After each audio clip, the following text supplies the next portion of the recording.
salesman, yang bekerja tanpa digaji, yaitu kerja untuk diri sendiri.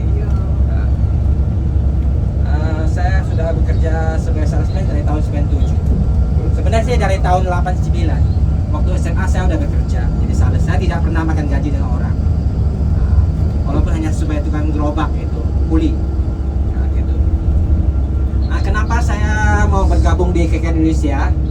Karena setelah saya nonton YouTube SP30 yang disampaikan Pak Chandra Putra Negara, semua kisahnya nyata. Yang saya lihat yang terutama buku SP30 itu kisah nyata Pak Chandra, yang dialami Pak Chandra pernah saya alami, pernah saya praktekkan. Jadi itu kisah nyata dan terbukti benar.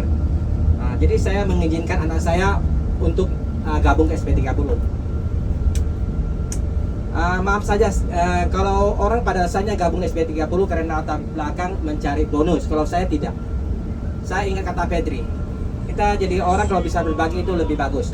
Jadi saya di KKN Indonesia adalah berusaha untuk berbagi, yaitu terutama berbagi kesehatan kepada mitra-mitra saya, kepada orang kendaraan saya. Jadi kalau saya jualan, saya tidak pernah jual harga tertinggi, saya jual harga yang termurah, yaitu dengan saya pertama bukan harga KKN Repos ini, harganya itu sih 1.600.000. Jadi saya setelah udah mereka yakin kalau ibu pada saat mau bayar, ibu mau minta yang murah enggak? Pada saat biasanya orang kan kalau menjual barang mau harga tertinggi, kalau saya terbalik, saya kebalikannya.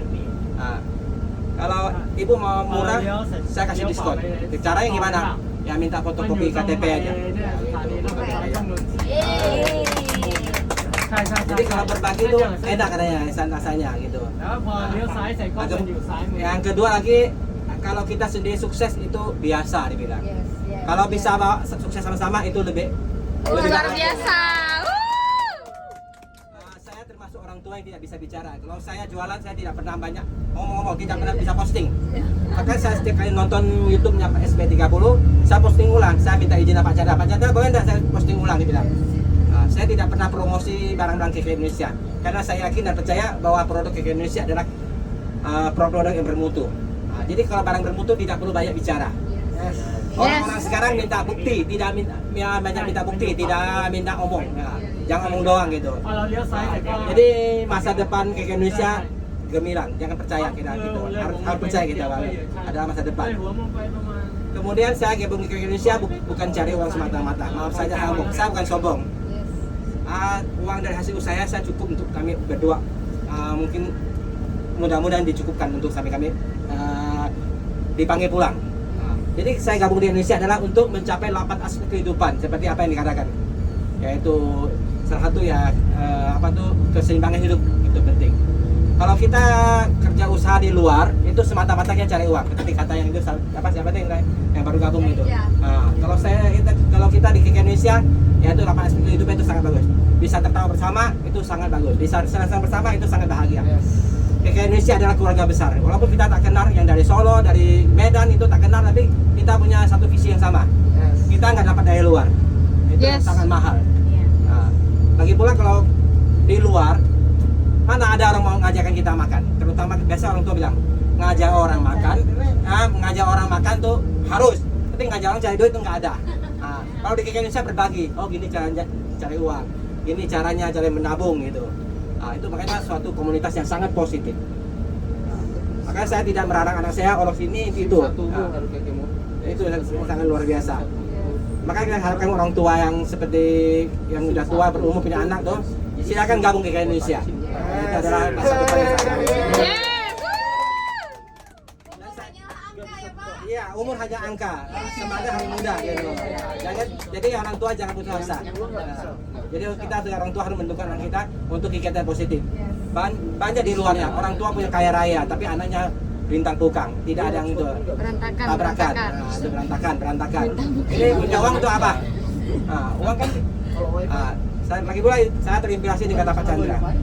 Uang bukan segala-galanya, tapi segala-galanya punya uang. Butuh uang. Segalanya butuh uang. Telah miskin karena nasib, jangan mati karena miskin. Jadi kita harus berubah nasib kita, angkat derajat hidup kita. Tapi kalau udah punya uang jangan lupa diri gitu. Itu bersedekah itu penting. Jadi kita beribadah itu. Karena kita kalau orang yang taat agama beribadah ada itu rezeki kita tak pernah putus.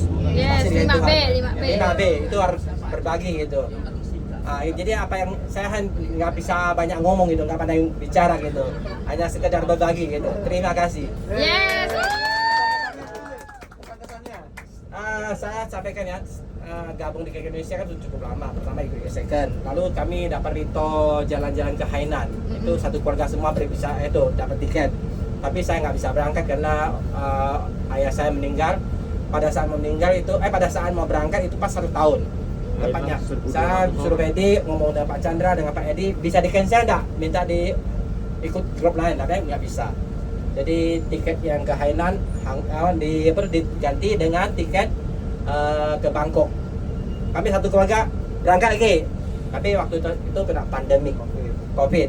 Jadi voucher hotel sudah beli, tiket dari Pontianak ke Kuala Lumpur ya, udah beli semua itu, nggak bisa berangkat. Jadi kali ini baru pertama kali ikut KK Indonesia. Jadi ke luar negeri sih sudah pernah gitu, tapi nggak sama yang di ini, beda jauh. Di KK itu pasti lebih the best of the best lah gitulah. Ya seperti kata ibu itu, kalau saya pilih hotel pasti cari Oyo. Naik tiket pun naik pesawat, jujur saya nggak pernah naik tiket pesawat Garuda karena pilih yang termurah. Karena hemat pangkat kaya katanya orang tua bilang. Tapi kalau di KK Indonesia yang kebalikannya, kasih yang terbaik. Hotel bintang 5, makan enak-enak gitu. Memang luar biasa KK Indonesia. Tepuk tangan untuk KK Indonesia, tepuk tangan untuk pengurus KK Indonesia, Pak Edi. Terima kasih. Alhamdulillah luar biasa. Aplaus yang meriah sekali lagi Bapak Ibu. Satu keluarga